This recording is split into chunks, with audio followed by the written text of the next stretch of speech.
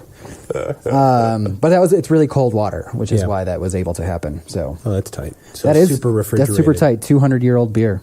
Yeah. It's how rare to be a human being to say you've tried that. Like, yes, I was the taster of that. Yeah. Mm-hmm. Brewing was traditionally a woman's occupation because it was more of the hunter. It was more of the gatherer than the hunter. So men were out hunting. Women were like grabbing berries and fermenting them. and shit. Yeah, totally. Give me a beer, woman.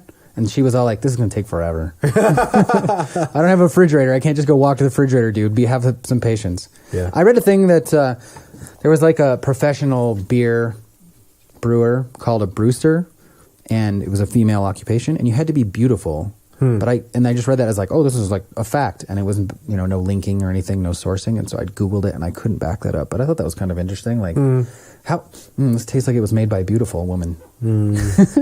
I mean, that's not uncommon in just like mythological terms. Yeah, and there was a goddess of beer, basically, and she was of course beautiful. So I guess you probably wouldn't be like really respecting the goddess. That's the idea. If you did not have a goddess brewing your beer. I like the idea, honestly. What could go wrong? Yeah, nothing. See, Sure. Yeah, sure. Yeah. Oktoberfest is the largest beer event in the world in Munich, Germany. 6 million people show up. Wow. Right? Where do you park? Probably don't. Yeah, you don't. No. And because then also you might be drinking and driving. That's true. As soon as you start drinking, hopefully your car is already parked. Yeah. Especially given that the Autobahn is right there. Yeah. Yeah. Yeah. 50 million people are drunk right now. Right now. Yeah, at all times. Like drunk? Yeah, I don't know what the definition of drunk is according to this statistic. Right, but supposedly, 0.7% of the world population is drunk right now. Huh. That makes sense. That's pretty good, though. I think if someone had told me to guess that number, I don't think I would have shot a little bit higher. Yeah, I would say higher too, but 70 and 1,000. Yeah, that's not bad. Which would be 55 of my Facebook friends. Yeah, I mean, yeah. 55% of my Facebook friends would have gotten drunk in the day. Right. Yeah, that's kind of a tough statistic. Do you know that hops and marijuana are from the same plant family? I do know that. They're cousins. Mm-hmm. You can. They look very similar too. You can splice a hop plant onto a marijuana plant, and the hop will start producing THC resin. Really? Yeah. So they're that genetically similar. Yeah. Oh. What about beer? Can you make marijuana beer? Yeah, because THC is alcohol soluble, so you're better off with a stronger batch. Yeah. But I've been to a party with a very strong stout that had both weed and mushrooms in it. Wow. Yeah. Actually, I didn't go to that party. The next year, they were like, things got a little bit weird, so we don't have that. The company's gotten kind of big, so we're going to skip out on the dangerous stuff. Yeah. But that would have been quite the scene. What time is it? Nearly over. Is it really? Yeah. That's good because I'm running out of stuff to say. That's okay. You Holy did a really crap, good it's job. 3 o'clock. Yeah, how about that? I'm amazing. Well done. And I enjoyed it. I learned a lot about beer. I don't drink, but it's... What beer did you drink when you drank? Did you have a favorite? Yeah, they're kind of embarrassing. Oh, nice. Not embarrassing, but I really liked Corona. Yeah, that's a go-to. It's not when you beer. Google beer, it's the first picture that shows up on the Wikipedia page. Yeah, it's not and I'm kind of surprising. you fucking fuckers. That's a malted beverage, like I do. Yeah, they also probably paid for that. But no, I liked. I always liked lighter beers. I like pilsners, like genuine pilsners. I remember. I do. That reminds me. I always really liked cheap beer though. Something about good cheap beer was always something I liked. Good cheap beer. I used to not be able to do. I was like, no, absolutely not. And nowadays, in my old age, I'm okay with the occasional PBR. Yeah, I'll drink a Coors. Speaking of which, the Coors Original isn't actually Coors Original. It's called Banquet because it was the fancy beer that Coors used to brew for special occasions when they got the company together for a party. Mm-hmm. It was not sold commercially. It's an in-house beer. And then at some point, some buddy took over and they're like, we can't be giving people good beer, and they shelved the recipe. And then a couple of years later, they were like, maybe we should make this beer for the public, and that's what Banquet is. So there's probably a PR guy. Yeah, it's like, remember that Banquet beer that we shelved? Can we just sell that and make a story out of it? Oh my god! The marketing guy was like, what's that thing? Yeah, and they're like, oh, that's Banquet. Don't forget about that. And he's like, I don't think we should. Mm-hmm. So I did go to Brewfest last night, and for those of you who don't know. A large percentage of the craft brew industry shows up in Denver and brings between 3 and 5, 8 beers a piece. Mm-hmm. And the convention center room is full, and you have a 5-hour opportunity to try beers. And I estimate that even at the breakneck speed, you would be able to try maybe 3% of all the beer that's there. So a lot of beer.